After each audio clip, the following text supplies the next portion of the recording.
Bonjour à tous, ou plus exactement bonsoir, et pardon pour les contretemps, pardon pour le retard, et pardon pour avoir remplacé Guillaume Roquette, mais rassurez-vous, il n'a pas déserté, il sera de nouveau en plateau mercredi et à la une du Figaro Magazine ce samedi. Et en attendant, vous pouvez continuer à donner vos points de vue, l'actualité est riche. Est-ce que la politique migratoire de la France est obscène? C'est ce que pense l'écrivain Yann Moix. Il prend Emmanuel Macron à partie dans les colonnes de Libé et a tourné à Calais des scènes où les migrants sont maltraités par les forces de l'ordre. C'est en tout cas ce qu'il affirme. Donnez votre avis et donnez votre avis aussi sur les prisons. Faut-il en construire de nouvelles? C'est la question du Figaro.fr. Si vous avez raté l'émission spéciale faite par Figaro Live la semaine dernière, session de rattrapage dans un instant et on suivra d'ailleurs l'évolution du mouvement. On fera un détour en Corse, mais avant, on dira adieu à Neuilly et bonjour à Versailles.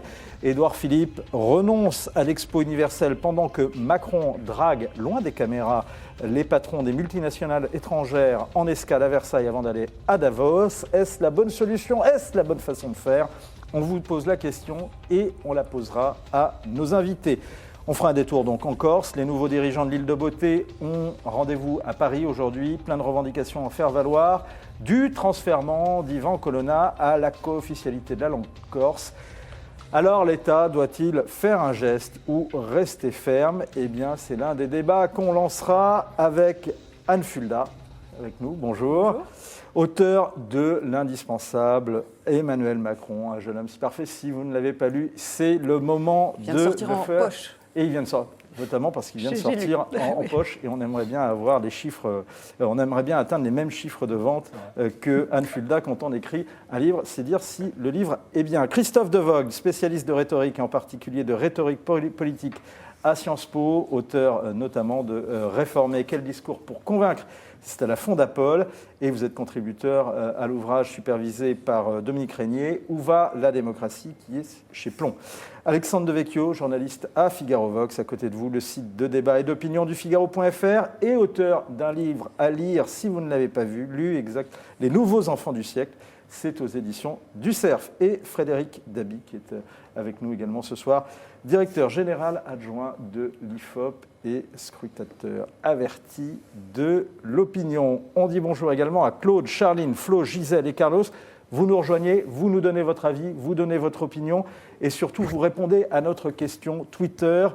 Macron a-t-il la bonne politique d'immigration? C'est la question qu'on vous pose. Hashtag Figaro Live, hashtag Point de vue, question qu'on pose après une tribune, celle du journaliste Yann Moix dans Libé ce matin, pardonnez-moi, où on peut lire notamment quand un policier individuellement dépasse les bornes, on appelle ça une bavure.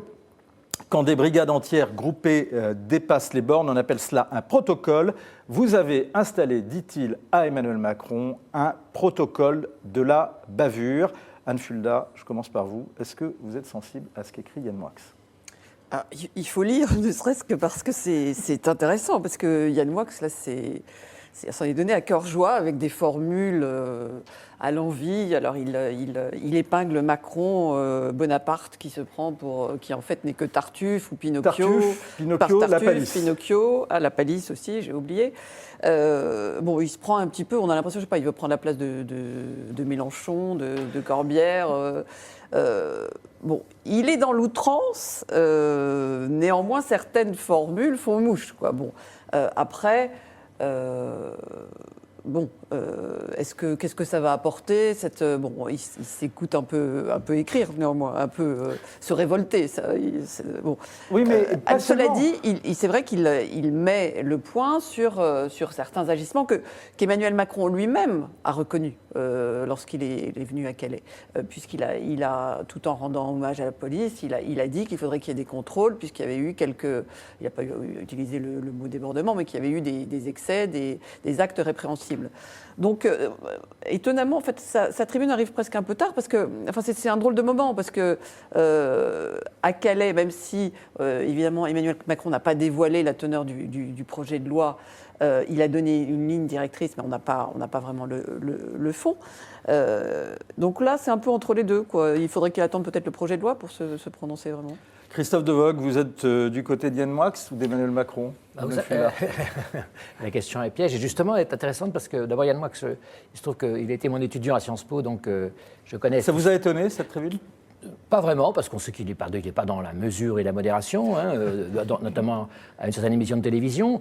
On reconnaît en tout cas ses qualités de style, parce que c'est bien écrit. Alors moi, en tant que rhétoricien, j'étais tout à fait intéressé par ce qu'on peut appeler l'étau rhétorique, dans lequel il essaie de prendre Macron, c'est-à-dire, en fait, le pauvre président, si j'ose dire, il ne lui laisse aucune voie de sortie. À chaque fois que si Macron sait les choses, alors il est coupable. S'il ne le sait pas, alors il est incompétent. Toute la tribune est construite sur ce modèle d'antithèse et de ce qu'on appelle la double contrainte. C'est-à-dire qu'il ne laisse aucune échappatoire à Emmanuel Macron qui est d'avance coupable. Toujours coupable. Le droitiste qu'on salue, qui nous rejoint sur le forum de Point de Vue, nous dit « Les policiers font un travail non reconnu ». Ce qui est intéressant dans la tribune de Yann Moix, c'est que justement, il dit que les policiers, si les policiers font mal leur travail, entre guillemets, à Calais, ce n'est pas leur faute, c'est la faute soit des ordres qui sont donnés, soit de ceux qui ne sont pas donnés. Mais évidemment, de toute façon, la situation, elle est extrêmement compliquée. Et pour passer au fond, je dirais, moi, le dilemme, la double contrainte dans laquelle Yann Moix essaye d'enfermer Emmanuel Macron, elle est peut-être là, en revanche, assez intéressante du point de vue politique. C'est-à-dire que la politique migratoire de Macron, qu'on ne connaît pas encore dans le détail, mais avec ses deux principes, fermeté et humanité, ça n'est pas du tout évident à décliner. Pratiquement, quand on est sur le terrain, que vous avez des gars qui sont dans la nature, qui essayent de passer en Angleterre, que vous devez empêcher de passer en Angleterre à cause de nos accords, comment vous faites pratiquement? C'est un problème très, très, très difficile de maintien de l'ordre. Le droitisme nous demande également en quoi Moix est-il crédible pour parler d'immigration. Alors il y a deux choses qui sont intéressantes, c'est que pourquoi Yann Moix a fait ça, c'est qu'il est allé tourner à Calais des images, il en a récupéré d'autres où on voit effectivement des migrants qu'on maille à partir avec des policiers, notamment des forces de l'ordre qui font usage de gaz lacrymogène ou bien des forces de l'ordre qui interviennent de nuit face à des migrants. Et il y a en dessous les sous-titres de déclaration d'Emmanuel Macron disant que les policiers n'interviennent pas la nuit. Alexandre Devecchio, la question quand même sur Yann Moix, l'autre chose intéressante, c'est que, en tout cas selon ceux qui le connaissent, ceux qui le côtoient, et une personne qui le connaît bien était de passage au Figaro aujourd'hui, et nous disait, c'est pas un immigrationniste, il est réputé partisan de la fermeté, il était plutôt sur la ligne Valls. Et il dit, selon ceux qui le connaissent, donc, une fois que les personnes sont sur notre territoire, on doit bien les traiter. Bien sûr qu'on doit bien les traiter, je crois qu'on les traite relativement bien malgré tout. Il y a tout un tas d'associations qui sont quand même présentes à Calais. Je rentrais dans le détail du projet de loi tout à l'heure, on verra que ce n'est pas du tout un projet de loi d'une fermeté exceptionnelle comme ce qu'a l'air de dire la gauche. Donc il faut bien les traiter, mais il faut également faire respecter les règles de l'état de droit. Et par ailleurs, on ne peut pas non plus tous les loger à l'hôtel. Je caricature un peu, mais si on commence à expliquer ça, on crée un appel d'air qui n'est pas possible, puisque ça incite les gens à venir. Et effectivement, ces images, si elles prouvent quelque chose, c'est qu'on ne peut pas aujourd'hui accueillir les gens décemment. Donc il vaudrait mieux qu'ils ne viennent pas, effectivement. On salue Julien qui nous dit « À Calais, il faut être ferme, les habitants n'en peuvent plus, mais comment éviter ces bavures, entre guillemets, pointées du doigt, d'où sortent ces images ?» Alors, une partie de ces images donc, sont extraites d'un documentaire qui s'appelle « Recalais », qui doit être diffusé par Arte d'ici le mois de mai. Et on voit également notamment des témoignages ou bien des policiers, des syndicalistes qui reconnaissent qu'il existe des bavures. Et justement, Frédéric Dabi, quand on voit ces images, est-ce qu'elles peuvent avoir un impact sur l'opinion et sur la perception que l'opinion a de ce qui se passe à Calais? L'avenir le dira. C'est vrai que l'opinion est plutôt sur une ligne macronienne lorsqu'on interroge les Français sur la perception de la politique migratoire, de ce qu'ils en savent avant la discussion sur le projet de loi, elle est jugée plutôt équilibrée entre fermeté et humanité. Quand on voit notre dernière cote de popularité IFOP fiduciale pour Match, on voit que Gérard Collomb gagne une dizaine de points, aussi bien dans des segments plutôt ouverts sur des questions migratoires, jeunes, cadres supérieurs, sympathisants socialistes, mais aussi chez les sympathisants de droite. C'est assez bien équilibré et je dirais qu'il y a une sorte d'adéquation entre le regard qu'ont les Français sur la politique migratoire, sur la question des migrants et le discours du pouvoir exécutif. Les Français sont beaucoup plus contradictoires qu'on le dit. L'opinion n'est pas d'un bloc. Certes, elle veut un durcissement de la politique migratoire. Certes, la théorie de l'appel d'air est très fortement partagée. La France n'a plus les moyens économiques d'accueillir ces migrants. C'est les résultats d'une enquête IFOP pour la Fondation Jaurès. Mais en même temps, l'opinion est assez rocardienne quand on pense à la célèbre phrase de Michel Rocard, mais sa phrase entière. La France ne peut pas accueillir toute la misère du monde, mais elle doit et elle peut en prendre sa part. Dans d'autres enquêtes, on voit qu'une majorité de Français, il y a des gens de droite également, qui considèrent que c'est le devoir de la France d'accueillir des personnes fuyant la guerre ou la misère. Donc on a une opinion qui est beaucoup plus contradictoire que ce que l'on dit, et pour l'instant, elle se retrouve dans les discours du pouvoir exécutif. Alors justement, c'est bien le mot qui ressort, c'est-à-dire contradictoire. Et c'est justement vers quoi on va, parce que dans notre étude sur où va la démocratie, on voit d'ailleurs, ce n'est pas seulement un cas français, c'est assez répandu en Europe, on voit à la fois un grand souci d'humanité et en même temps, à 62%, l'affirmation de l'impossibilité de recevoir plus de réfugiés. Parce que pour un tas de raisons pratiques, économiques, etc. Cette même ligne, par exemple. Voilà. Et donc, la vraie question, elle demeure, c'est-à-dire qu'en dehors, justement, des invectives, c'est que faire ? Et là, il y a des distinctions entre ce que font les associations, qui est évidemment leur rôle, et ce que fait l'État. Là, on peut dire peut-être qu'on peut s'interroger sur d'autres pays. Moi, je voyage un petit peu en Europe, qui reçoivent beaucoup plus de réfugiés que nous. Et vous ne voyez lesquels, par exemple ? Les Pays-Bas, je reviens des Pays-Bas, vous ne voyez pas du tout de scènes comme à Calais. Vous avez un hébergement. Mais alors là, la différence, elle est là aussi, c'est qu'il y a, par exemple, une contrainte d'enregistrement. Vous voyez, la discussion, la polémique. Vous êtes obligé de vous enregistrer. Vous êtes obligé de donner votre nom. Vous êtes obligé d'être dans un centre de... Ce que vous dites, Christophe, c'est que si on est ferme au départ, on sera mieux traité mécaniquement ensuite. Non, mais je crois qu'on ne peut pas... la situation actuelle, elle est impossible. Et moi, je crois qu'il y a évidemment des bavures, comme toujours dans ces cas-là, parce que la situation est ce qui est confirmé d'ailleurs par un rapport très officiel qui regroupait à la fois l'inspection générale de la police, l'inspection générale de la gendarmerie, l'inspection générale de l'administration, le 24 octobre dernier, qui disait, je cite, « L'accumulation des témoignages écrits et oraux, bien que nous pouvons tenir lieu de preuve formelle, conduit à considérer comme plausible, pardon pour le langage administratif, comme plausible des manquements à la doctrine d'emploi de la force et à la déontologie policière. » Oui. Mais en même temps, tous ceux qui dénoncent ces bavures n'en tirent pas les conséquences, c'est-à-dire la nécessité de contrôler et de mettre dans des centres de regroupement c'est ça la solution c'est ce que font les Néerlandais, ouais, ça marche. Il y a la question des réfugiés, encore une fois, et là il n'y a pas de débat, il faut les accueillir. La question de l'immigration illégale, les personnes qui sont à Calais, je rappelle, veulent aller en Angleterre travailler, donc on est dans le cadre plutôt d'une immigration économique que dans le cas des réfugiés. Donc les réfugiés, il n'y a pas de débat, il faut les accueillir, mais simplement pour expliquer que le projet de loi du gouvernement n'est pas si dur qu'on le prétend, il faut quand même rentrer dans le détail. Je suis désolé, je vais être un peu long, mais augmentation de la durée des titres de séjour délivrés, facilitation de la délivrance aux membres à la famille d'un réfugié mineur d'une carte de séjour valable 10 ans, extension du regroupement familial aux frères et aux sœurs des réfugiés, demande d'asile présentée par un réfugié qui aurait des enfants, et cette demande s'étend aux enfants. Je suis désolé, c'est long, mais il faut rentrer dans le détail pour qu'on voit quand même concrètement, on nous annonce une politique extrêmement violente. Je crois que ce que je viens d'annoncer, c'est pas le cas du tout. Au contraire, c'est peut-être une politique assez souple. Création d'un passeport santé pour les patients étrangers, disposition protectrice sur le droit de séjour des victimes de violences conjugales, introduction d'une règle pour tout demandeur d'asile, pour qu'il soit informé qu'il peut aussi solliciter des papiers dans un autre cadre que la demande d'asile s'il est éligible à cela, etc. etc. Bon, on fera une émission spéciale, Alexandre. Que l'augmentation régulière augmente depuis 10 ans, qu'on en est à 260 000 personnes qu'on accueille sur le territoire. Donc on ne peut pas considérer avec tous ces éléments-là que la politique de la France est violente, ferme, etc. La une du Nouvel Observateur était scandaleuse. Et je crois que Yann Moix se prend pour Zola, mais il faut lui rappeler qu'il est simplement chroniqueur chez Ruquier. Donc voilà, et c'était aussi un réalisateur de fiction, je le rappelle. Donc la fiction, ça lui allait bien.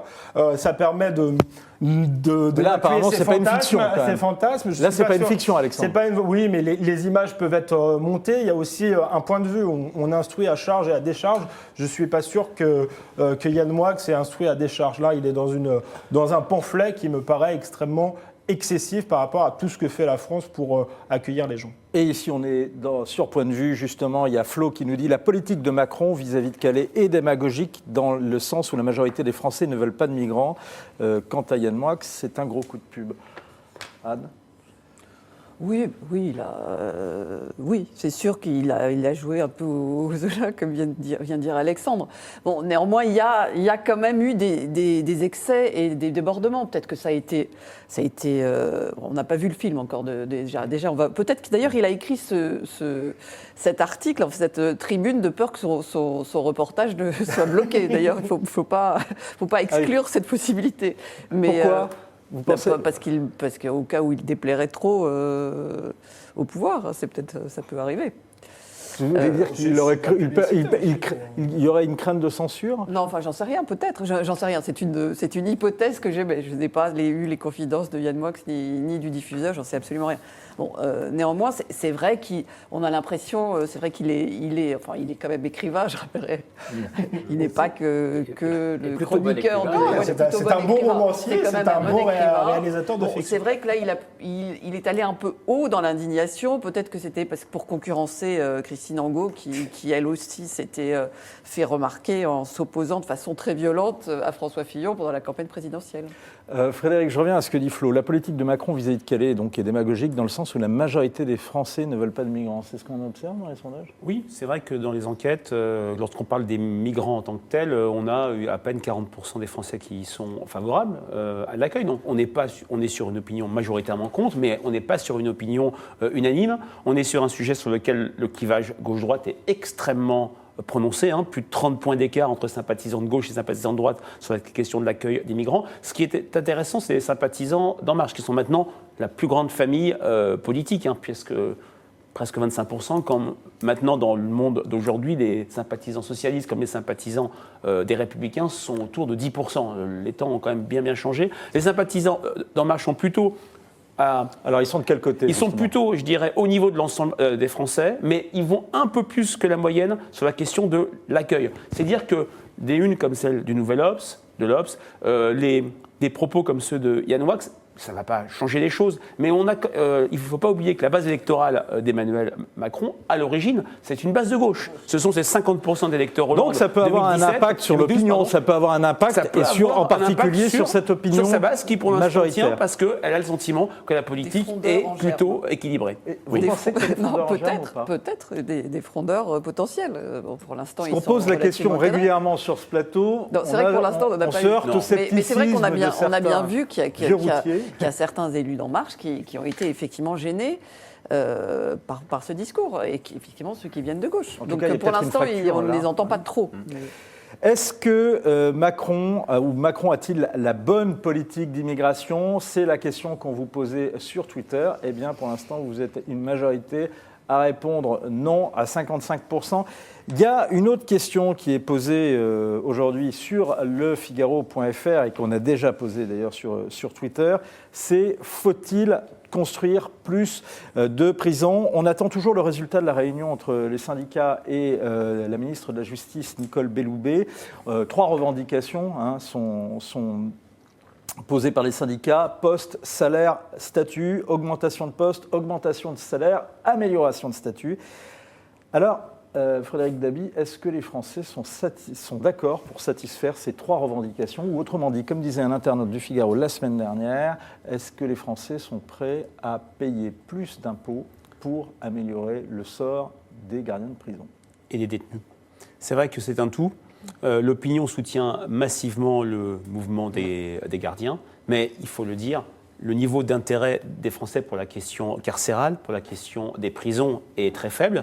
D'une part parce que c'est un vieux feuilleton. On parle de construction de prison, on parle de plan prison depuis une trentaine d'années. Chaque majorité l'annonce en début de législature, ne fait rien. Puis par exemple, lors de la dernière, c'est Jean-Jacques Urvoas qui, en fin de mandat de François Hollande, annonce le plan prison 2025 et qu'il s'empresse de laisser à son successeur. Le faible intérêt, il s'explique aussi par une demande de sévérité croissante, par le refus de voir un établissement s'installer près de chez soi, du fantasme de la prison 5 étoiles, et puis du regard qu'ont les Français sur la prison. J'ai ressorti une enquête IFOP faite en 2016 pour Ouest France sur quel est le rôle de la prison. Et là, on avait des opinions très très équilibrées entre préparer la réinsertion des détenus à 47% et priver les détenus de liberté. Il y a en 2000, au moment de la sortie du livre de Véronique Vasseur, qui a été un des rares moments, la médecin-chef de la prison, de la santé, qui après a fait une carrière politique avortée à droite. Et Véronique Vasseur décrivait le sort déplorable de la santé. De la santé qui est en ce moment fermée depuis quelques années et qui est en réhabilitation. Je vous interromps, Frédéric, puisque la faux est tombée. Donc les négociations entre les syndicats et le ministère de la Justice n'ont pour l'instant pas donné grand-chose, puisqu'elles reprendront demain. Et donc, en 2000, il y avait un sentiment massif à 72% que la prison devait préparer la réinsertion des détenus. On est tombé à 47%. Donc voilà les injonctions contradictoires des Français. Christophe Devoogd, avec ce que vous voyez justement dans les pays étrangers, en particulier dans les pays nordiques, ou notamment aux Pays-Bas, est-ce que vous êtes d'accord avec les revendications des gardiens de prison? Ce qui est très curieux, c'est qu'aux Pays-Bas, on est dans un monde étonnant. Aux Pays-Bas, on a trop de cellules libres et on les loue à des pays étrangers parce qu'on a une surcapacité pénitentiaire. Mais il vaut mieux peut-être avoir cette situation que l'autre. Non, c'est quand même un des grands problèmes français. Vous vous souvenez, c'est la loi d'Hérin de Badinter qui disait que on ne pourra jamais rien faire en fait pour la condition des détenus tant qu'on n'aura pas tant qu'on n'aura pas fait plus pour le dernier des Français. C'est-à-dire que l'idée que vraiment on ne peut pas se soucier des détenus avant d'avoir réglé le problème de tous les Français. Mais alors, je ne parle pas des détenus, là je parle des gardiens justement, qui demandent une augmentation de poste. Je tiens à parler aussi des détenus parce que je pense que là aussi, un peu comme pour l'immigration, on traite les problèmes par morceaux. La situation, elle est mauvaise pour les détenus et elle est très mauvaise pour les gardiens.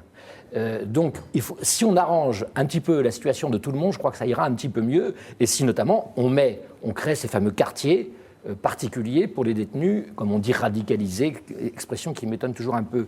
Mais la situation actuelle, parce que en l'occurrence radicalisé, c'est une certaine radicalisation islamiste. Hein. C'est pas la radicalisation. C'est parce qu'on ne va pas assez loin. C'est pas Action Directe. Bon.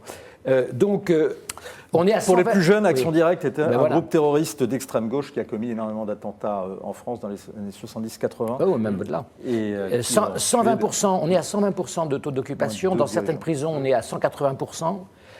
Ça ne peut pas marcher.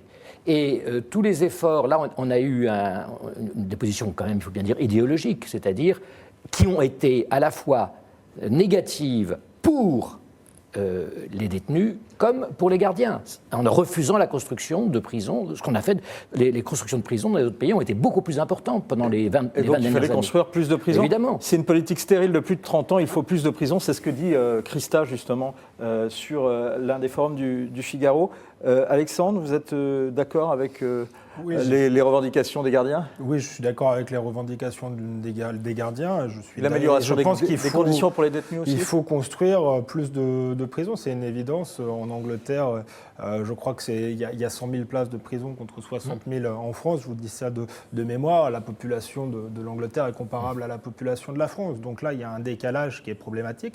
Ajoutez à cela qu'il y a des dizaines de milliers de peines qui ne sont pas exécutées en France, qui là pose le problème ensuite de la crédibilité de la justice. Donc l'État doit absolument faire un effort, c'est prioritaire. Ça coûtera peut-être de l'argent dans le budget aujourd'hui et ça fera faire des économies par la suite parce que la délinquance et l'insécurité, ça coûte cher au pays aussi. Anne? Oui, c'est vrai que la prison, c'est un monde qu'en général, on ne connaît pas, qu'on ne veut pas connaître, qu'on évite. Non, mais qu'on ne veut pas connaître. Enfin, et ce qu'il faudrait, c'est qu'Emmanuel Macron, qui est tellement attentif à restaurer, enfin, c'est ce qu'il dit en tout cas, à restaurer l'autorité de l'État, puisse aussi restaurer l'autorité de l'État dans les prisons. Et en ce qui concerne la sécurité des représentants de l'État, en l'occurrence les gardiens de prison, c'est la même chose. Ce sont eux qui sont en première ligne. Et de la même façon que ces policiers qui sont agressés, de la même façon que ces pompiers qui sont agressés, de la même façon aussi parfois des professeurs qui sont agressés. Et à chaque fois, c'est l'autorité de l'État qu'on attaque. Et ne serait-ce qu'à ce titre-là, il faut, alors peut-être en construisant d'autres prisons, en aménageant des lieux différenciés selon qu'on ait effectivement... Évidemment, fondamental. Voilà. Alors justement, à cet égard, justement, je voudrais vous faire écouter, ça, avant tout, qu'il faut faire. Il était à votre place jeudi dernier, Paul Quignot de l'Obs, qui lui pense que la solution est un peu ailleurs. On l'écoute. Juste pour alerter sur l'inanité de la situation française, avec le fait qu'il y ait en prison des gens qui n'ont rien à y faire. Je pense au nombre énorme de gens qui sont en préventive et au nombre énorme de gens qui sont sur des courtes peines. Nos prisons sont dans un état abominable. Et les conditions dans lesquelles les prisonniers sont détenus sont abominables. Et tant qu'on dira que la seule solution, c'est de construire plus de places de prison, on aura les mêmes problèmes dans 10 ans, dans 15 ans, dans 20 ans. Alors, moi je voudrais juste deux choses. C'est toujours un peu le même sophisme qui consiste à dire moins de prisonniers et pas plus de prisons. Alors que l'on sait, par exemple, vous avez vu cette statistique, que seulement 10% des agresseurs de policiers vont en prison en France. Donc il ne peut pas dire ce qu'il vient de dire. C'est-à-dire qu'on met des gens qui ne devraient pas être en prison. En l'occurrence, on ne met pas des gens qui devraient y être. Et en effet, inversement, on met beaucoup trop de prévenus, et notamment la hausse des effectifs de prisonniers ces derniers temps sont dus à la hausse de la préventive, ce qui est non plus pas tout à fait normal dans un état de droit. Moi, ce qui m'étonne dans tout ça, c'est que Emmanuel Macron... C'est-à-dire plus de moyens à la justice pour pouvoir mieux... Mais la France est un des pays qui dépense le moins par habitant, sinon celui qui dépense le moins par habitant sur ces questions. Donc pas besoin de nouvel impôt. Alors que nous avons 57% de dépenses publiques. S'il faut dépenser plus... Mais on peut très bien... Mais il faut que l'État remette de l'argent sur le régalien et en retire ailleurs, tout simplement. C'est l'éternel problème français, pas toujours des nouveaux impôts. Donc moins pour les profs, plus pour les juges? Mais moins pour les profs et plus pour les juges, mais bien sûr. C'est un professeur qui le dit. Est-ce que vous êtes d'accord est-ce que vous êtes d'ailleurs d'accord avec cette idée de Christophe de Vogue, qui est professeur, je tiens à le rappeler. Avec la phrase de Victor Hugo, quand vous ouvrez une école, vous fermez une prison, mais ça peut quand même, le raisonnement peut se comprendre. Mais Vincent Roux, non, la question c'est que si on calcule toujours de travers cette histoire. Si vous rajoutez en France tous les professeurs, y compris les professeurs, les magistrats, tous les policiers que vous voulez, les pompiers et les soldats, vous n'avez même pas la moitié des effectifs de la fonction publique. On oublie toujours de le rappeler. Donc quand on fait des efforts, ça ne veut pas dire qu'on va supprimer les profs, les pompiers, les policiers, etc. Il y a peut-être des efforts à faire ailleurs, dans l'administration de l'État. Et enfin, ce qui m'étonne, je voudrais juste terminer là-dessus, je m'inquiète un petit peu et je m'étonne surtout de la faible réactivité du gouvernement dans cette affaire. Car ce mouvement se développe, il est populaire. 8e jour de détention. Il touche à 8e jour, non pas de détention, mais 8e jour de manifestation. Il touche à un enjeu fondamental pour les Français, on le voit dans les enquêtes de Frédéric Dabi sur la sécurité. Et j'ai trouvé que la ministre de la Justice est un petit peu en retard de la main. Alors Claude nous dit on est obligé d'avoir plus de prisons face à la surpopulation et pour les gardiens qui ne peuvent pas gérer tant de personnes. Mais quelles villes accepteront de construire ces prisons? Et ça, c'est peut-être l'un des angles morts d'ailleurs de ce débat. On a 1600 hectares en Loire-Atlantique qui sont maintenant libres. Alors, est-ce que vous êtes d'accord également avec cette autre idée de Christophe de Vogue d'aller construire des prisons à Notre-Dame-des-Landes? Il y a une autre idée polémique, je voudrais quand même y revenir parce que ça revient sur les forums du Figaro. Martine qui nous dit qu'il faut renvoyer les étrangers dans leur pays et non dans nos prisons s'ils commettent un délit. Donc c'est la solution de Martine par rapport à la surpopulation carcérale. Qu'est-ce que vous en pensez? Il faut rétablir la double peine. Je pense que Nicolas Sarkozy l'avait enlevé. Je le rappelle, effectivement, quelqu'un qui est étranger en France et qui commet des infractions lourdes n'a rien à faire dans le pays, encore plus s'il est en situation irrégulière, ce qui arrive. Il suffit de se rendre dans certains tribunaux pour le voir. On parlait également de la radicalisation en prison. Quelle est, à votre avis, la bonne solution par rapport à ça ? Clairement, il semble, enfin je ne suis pas du tout une experte, qu'il faudrait isoler ces détenus qui sont radicalisés islamistes et qui sont, on l'a vu, souvent les auteurs d'agressions envers les prisonniers. Donc il faudrait le faire non seulement pour la sécurité des gardiens de prison, mais aussi pour éviter évidemment une contagion des autres prisonniers. Ça semble bon. Et peut-être, si on veut éviter la surpopulation, peut-être ne pas laisser revenir tous nos djihadistes. Alors, justement, vous m'offrez la transition. Il y a 2 émissions qui sont consacrées à 2 sujets. Celui sur une émission consacrée au retour des djihadistes. Faut-il les juger en France ? C'était une émission sur les décrypteurs il y a 15 jours. Et il y a une autre émission sur cette question des prisons. Faut-il plus de prisons? Et c'est à retrouver à chaque fois sur le page Figaro Live, onglet les décrypteurs. Mais on va demander à Valentin, qui s'occupe de vous répondre sur les chats, de les mettre en lien. Ce qui est vrai, c'est que la surpopulation, en tout cas, concerne les détenus avant procès ou ceux en fin de peine. C'est bien ce que disaient les experts qui étaient invités sur Figaro Live. Comment vendre la France à l'étranger ? C'est la question qu'on se pose aujourd'hui avec la réunion qui a lieu en ce moment même à Versailles. Le discours d'Emmanuel Macron sera à suivre en direct sur Figaro Live. En tout cas, si, comme nous l'a assuré l'Élysée, il sera bien retransmis. On a eu des surprises, c'est pour ça qu'on met cette condition, ce bémol. Donc le président de la République a rendez-vous dans l'ancienne capitale des rois de France, devant le gratin d'autres rois, ceux du business mondial, sommet sur l'attractivité. Choose France, Anglo-Biche, étape obligée, voudrait Emmanuel Macron, avant que tout ce beau monde aille à Davos. Alors au menu, bien puisqu'on est dans le Globish, pitch et speed dating, les ministres font l'article et on a même des conférences de députés emblématiques comme le mathématicien Cédric Villani. Emmanuel Macron mouillera lui-même la chemise. Frédéric Dabi, l'opinion approuve ce genre d'initiative ?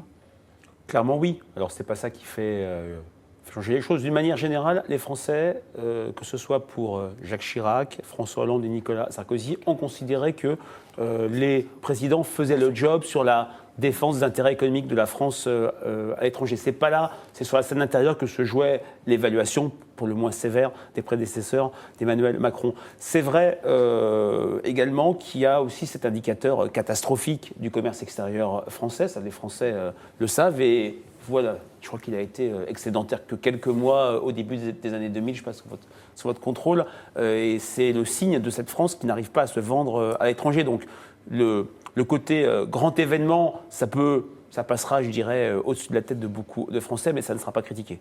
Alexandre Devecchio, Toyota promet aujourd'hui 700 CDI, 300 millions d'euros pour le site de Nain, dans le Nord, c'est bien, non ? Oui, c'est bien. Moi, je ne suis pas contre ce genre d'initiative. Je pense qu'en plus, Macron mélange l'ancien et le moderne comme il sait très bien le faire. Donc il gagne un peu sur tous les tableaux. Là, on est en même temps avec Versailles d'un côté et l'hypermodernité de l'autre. Donc pourquoi pas. Ensuite, je suis persuadé que c'est bien de faire venir des investisseurs étrangers, mais que ça se jouera aussi sur l'investissement productif en France. Donc il ne faut pas que Macron soit hémiplégique. Il faut aussi qu'il pense à l'industrie. Tout à fait. Anne, sur votre avis ? Je pense qu'Emmanuel Macron pousse son avantage. Il a raison. Aujourd'hui, il bénéficie d'un contexte politique et économique qui lui est plutôt favorable. Politique, c'est vrai qu'on voit sur la scène internationale, on ne va pas redire, Trump qui est Trump, Merkel qui a quelques difficultés, l'Angleterre qui vit le Brexit. Donc il a ce rôle de leader européen qu'il essaye d'imposer, ce qui n'est pas encore fait, mais enfin bon. Donc, et aussi sur un plan économique, on voit qu'il a eu la France a eu un satisfecit du FMI, il y a une révision des chiffres de la croissance à la hausse. Donc bon, il a tout à fait raison de pousser son avantage, de faire ça en grande pompe, de vouloir faire venir à nouveau les investisseurs en France. Bon, moi j'aurais une petite objection sur le Choose France.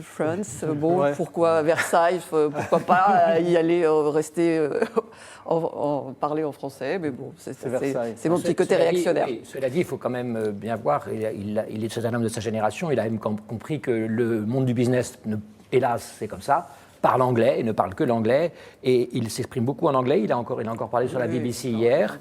À retrouver sur le Figaro Live, d'ailleurs. Oui, mais bien sûr, mais à l'international et dans les matières de business, moi je crois que c'est important que notre président s'exprime aussi comme ses pairs, s'il veut vendre le produit France.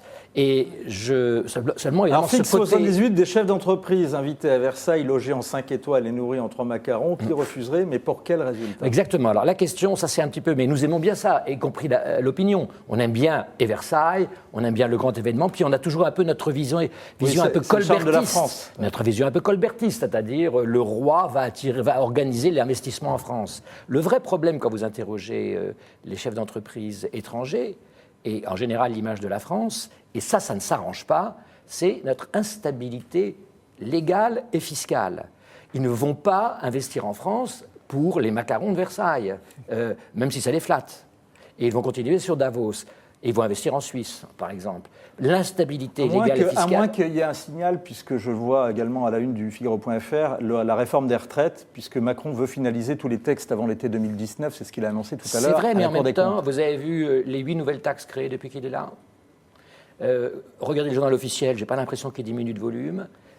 Tout ce qui est instabilité réglementaire et législative est quelque chose qui freine l'investissement, parce que par définition, l'investissement, c'est une anticipation sur l'avenir. Si vous n'avez pas de visibilité, c'est le problème français d'ailleurs, pas seulement dans ce domaine, c'est dans tous les domaines le cas, l'éducation nationale et tout ce qu'on veut, la politique de sécurité. Vous savez ce que disait Locke, ce que disait Montesquieu, ce que disait aussi Churchill, hein, quand vous avez 10 000 régulations, vous tuez tout respect pour la loi.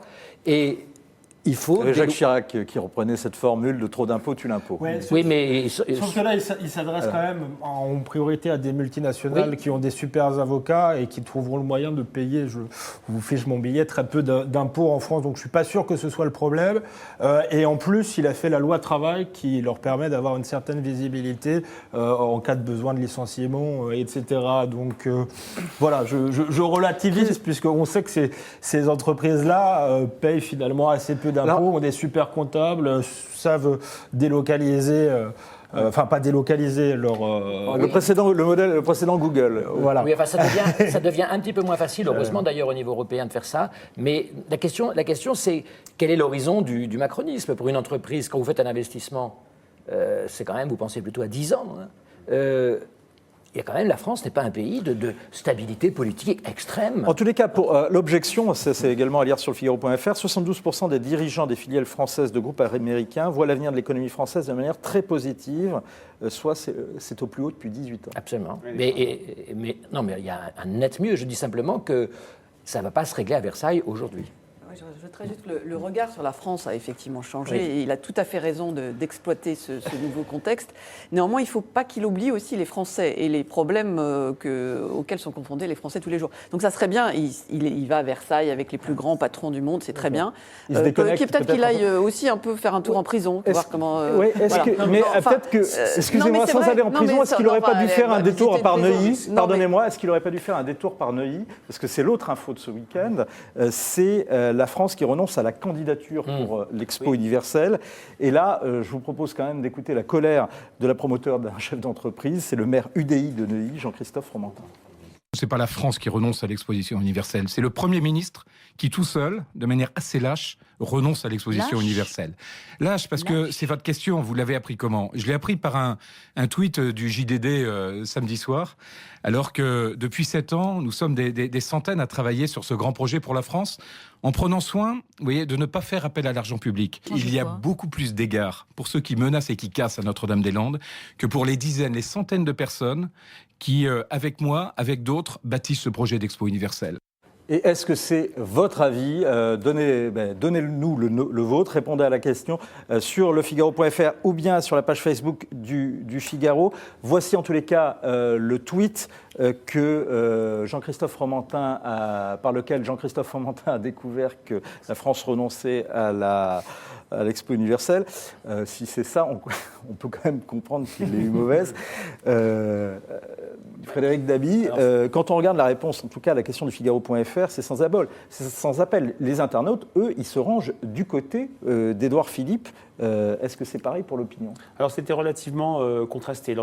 D'ailleurs, l'IFOP avait travaillé pour le comité fait organisation de l'exposition universelle, il y avait une majorité très nette qui considérait que c'était une bonne chose, mais quand même, il y avait une vraie interrogation chez les Français s'agissant de l'articulation entre l'organisation des JO 2024 et de l'exposition universelle. On se souvient que François Hollande, au début, penchait plus pour l'exposition universelle. Puis il a bougé sur les JO. Donc c'est clair qu'il n'y a pas une véritable surprise. Maintenant, il y a une petite musique qui pourrait s'installer. Renoncement sur Notre-Dame-des-Landes, même si l'opinion n'a pas été sévère vis-à-vis du couple exécutif parce qu'il y a le levier sur lequel il a pris une décision courageuse, qu'il a tranché après 30 ans d'inaction. C'est comme ça que c'est perçu pour le moment. Ça peut être quelque chose qui peut évoluer. Il y a une clause de revoyure qui est vraiment fortement attendue par les Français au printemps sur l'évacuation de la ZAD. Et vous avez raison de me faire suggérer que l'opinion pourrait changer. Je ne pense pas qu'il y aura une focalisation sur l'exposition universelle. Mais par rapport à notre débat précédent, lorsqu'on interrogeait les Français sur les apports de l'exposition universelle, c'était l'idée, à 90%, de permettre aux pays organisateurs de véhiculer une bonne image à l'international ou de faire connaître ces technologies et ces savoir-faire. C'était une sorte de Versailles en grand. On va parler de la Corse dans un instant, mais juste rapide tour de table. Vous êtes du côté Édouard Philippe ou du côté Jean-Christophe Fromentin, Anne? Non, ça ne se pose pas dans ces termes-là. C'est vrai qu'on peut comprendre les raisons avancées par le Premier ministre pour décider de ne pas mener cette expérience, et on peut aussi comprendre les raisons avancées par Jean-Christophe Fromentin pour dire il y a manière et manière de faire. Vous regrettez qu'on ne soit pas candidat ou pas? Comment? Vous regrettez qu'on ne soit pas candidat? Écoutez, si on n'a pas les moyens, il y a des moments où il faut trancher.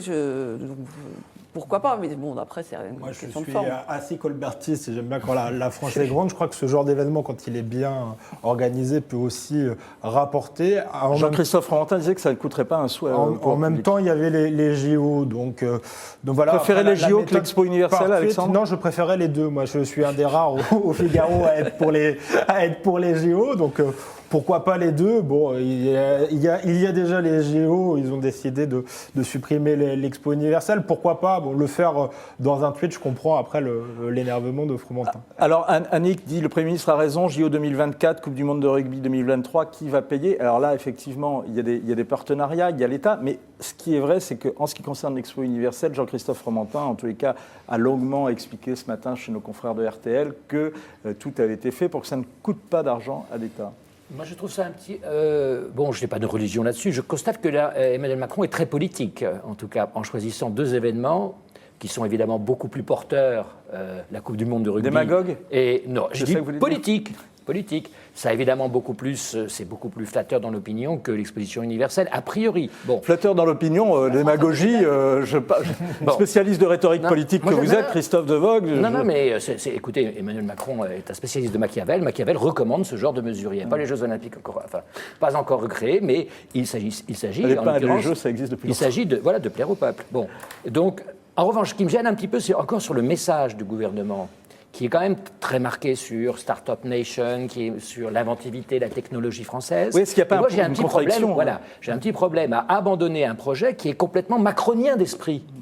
Et en plus, bon, on veut bien croire certainement que l'État finirait par y mettre un petit peu d'argent, mais en plus qui serait largement financé par le secteur privé. Et là, j'avoue que je crois qu'à un moment donné, il faudra Emmanuel Macron réécrive ou écrive son récit pour qu'on comprenne tous ces événements, Notre-Dame-des-Landes, l'abandon de l'exposition universelle, la politique migratoire, car, comme vous le savez, sur pas mal de points, ce n'était pas ses engagements de campagne, et il a besoin, à mon avis, de réexpliquer aux Français, et je suis sûr qu'il le fera, la politique des prisons, pour qu'on arrive un peu à ce... Moi, j'avoue que je ne suis plus très bien, comme disent les Anglais, pardon Alexandre, the narrative, le récit du macronisme en action. En tout cas, Aurélien nous dit, au final, Paris 2024, donc les JO, aurait fait le job sur la préparation de l'expo universelle, infrastructure, on aurait pu tenir cet événement financièrement parlant. Frédéric Dabi, je vous redonne la parole, mais on va passer à un autre sujet. Celui-là, il va concerner un sujet qui touche quand même tous les Français, puisque c'est la Corse. Et c'est la question qu'on vous pose sur Twitter. Est-ce que le gouvernement doit rester ferme? Et vous êtes 76% à répondre oui. Pourquoi? Bien sûr, justement, c'est un petit peu présomptueux de ma part. Parce que parmi... Alors, c'est ça, mais la question, c'est que les Français sont habitués, veulent la faire voter. Les nationalistes, d'accord. Voilà, le terme exigence incite à... Alors, et donc Frédéric Dabi nous rappelle qu'un sondage, c'est toujours la façon de poser une question, qui est toujours plus intéressante parfois que les réponses qui y sont données. Parmi les revendications, en tout cas, des nationalistes et des autonomistes, c'est faire du corse une langue officielle. Et voici l'argument de Gilles Simeoni, qui est le nouveau président de la collectivité territoriale corse, et qui était l'invité ce midi du Talk, bien sûr, sur Figaro Live. Tout ce que nous souhaitons, c'est qu'à un moment donné, le gouvernement et l'État actent que nous sommes aujourd'hui dans une période historique où la situation est particulièrement favorable pour que nous tournions la page d'une logique de conflit et que nous construisions ensemble. Encore une fois, c'est un chemin qui est à inventer. Nous souhaiterions que le Corse puisse bénéficier d'un statut d'officialisation, tout simplement parce que les linguistes disent que c'est le seul moyen de garantir la survie et le développement d'une langue qui est minorée. La langue, et c'est pour ça que nous sommes attachés, c'est aussi un élément d'intégration très fort pour les gens qui ne sont pas nés en Corse et qui désirent se sentir pleinement corse. Alexandre Devecchio, vous êtes sensible à ceux qui parlent d'unité jacobine ou ceux qui parlent de défense des identités quand vous écoutez Gilles Simeoni? C'est très compliqué parce que je suis de ceux qui pensent que le jacobinisme peut être un moyen de défendre l'identité française. Le problème, si on va vers le corse comme langue officielle, on ne sera plus jacobin. Oui, je suis contre cette exigence effectivement des nationalistes, d'autant plus que je pense que ce n'est pas ce que réclament les Corses. En réalité, les Corses ont voté pour les nationalistes, pas pour l'indépendance ni pour le nationalisme, mais parce qu'ils ont le sentiment justement que l'État jacobin ne remplit plus ses missions. Ils voient Marseille en face, l'insécurité, la ghettoisation, le communautarisme, et se disent on va gérer notre île nous-mêmes puisque l'État est défaillant. À partir du moment où l'État redeviendra fort et on pourra lui faire confiance, vous verrez que le nationalisme va se dégonfler de lui-même. Anne Fulda, le Corse pour tous.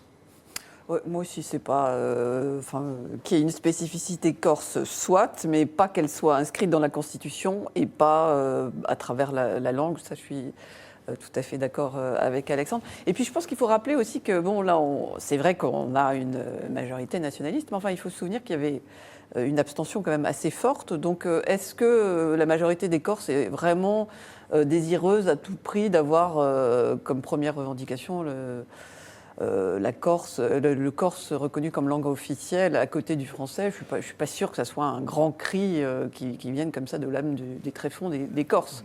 Ce qui est vrai, c'est que la principale revendication, et quand on parle en off avec les dirigeants corses, c'est que c'est le regroupement en fait des prisonniers sur l'île et notamment le transfèrement d'Ivan Colonna. Est-ce que vous pensez que ce serait une bonne mesure, ce serait une mesure sur laquelle l'État doit faire un geste? Écoutez, ce qui est embêtant, c'est d'instaurer une exception, quoi, parce que dès qu'on on institue une exception pour une région de France, obligatoirement, les autres vont dire et pourquoi pas moi, enfin pas pour ce cas précis. On parlait des Basques.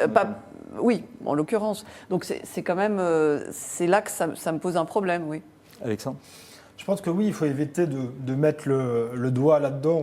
On a vu l'épisode de la Catalogne aussi. Je crois qu'on est dans une période où il y a un double mouvement qui est celui de métropolisation et d'abandon de ce qu'on appelle la France périphérique. Je crois que la Corse, c'est aussi la France périphérique. Et donc, je crois que plutôt que de tout mettre sur les grandes métropoles. Il faudrait veiller aux grands équilibres territoriaux sur le plan social, sur le plan de la sécurité. On y gagnerait. Donc, je pense que l'État ne souffre pas justement d'un excès de jacobinisme par rapport aux Corses, mais à l'inverse, on a un État qui est faible, encore une fois. Donc, je crois qu'il a tout à gagner à être fort face aux nationalistes, tout en adoptant des mesures pour la Corse par ailleurs. Et après l'autonomie, quelle économie, quelle industrie, le tourisme suffit-il? C'est la question que pose Claude. Alors vous avez la réponse justement dans le talk qui était présenté tout à l'heure par Yves Tréhard, où Gilles Simeoni a longuement répondu, et notamment aux questions des internautes sur ça et sur le développement d'un certain nombre de secteurs économiques. On peut être d'accord, on ne peut pas être d'accord, mais en tous les cas, il y a des réponses. Justement, Christophe Devogue, est-ce que vous croyez à la sincérité de Gilles Simeoni quand vous l'encontrez? Alors là, je ne sonde ni les cœurs ni les consciences. En plus, ce qui est important, c'est qu'ils ne sont pas tout à fait les deux, Talamoni et Simeoni, sur la même ligne politique, comme on sait. Ils sont sur un plus petit commun dénominateur, mais j'observe quand même que la question de la langue corse, c'est de dimension constitutionnelle, puisque le français est, par la Constitution, la langue officielle de la République. Donc je vois mal, qu'est-ce qu'on va faire, un référendum? Enfin, je vois pas très bien. Et puis, deuxièmement, et pour les prisonniers politiques, comme on dit, est-ce qu'on va accepter cette appellation? Parce que je suis très sensible, comme vous le savez, aux mots. Et d'autre part, on ne peut pas faire grand-chose pour le moment. Le directeur Fuveau nous dit ce sont des assassins. Ce n'est pas vrai pour tous. Et puis certains ont contesté justement l'implication, notamment dans l'assassinat de... Et de toute façon, la prison de Borgo en Corse, actuellement, comme vous savez, elle est bloquée. Donc on ne pourrait même pas les transférer.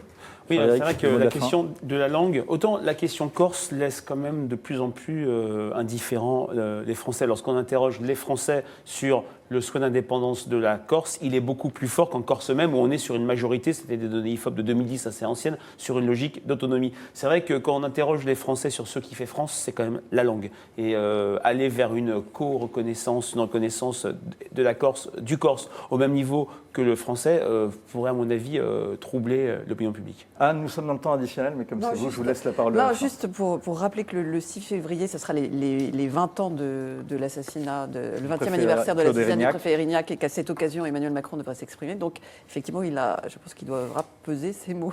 Et on suivra ça, bien sûr, sur Figaro Live. Merci d'avoir été avec nous. Vous retrouvez demain, à la même heure, au même endroit, Marie-Amélie Lombard, et promis, Guillaume Roquette, mercredi. À très vite sur Figaro Live.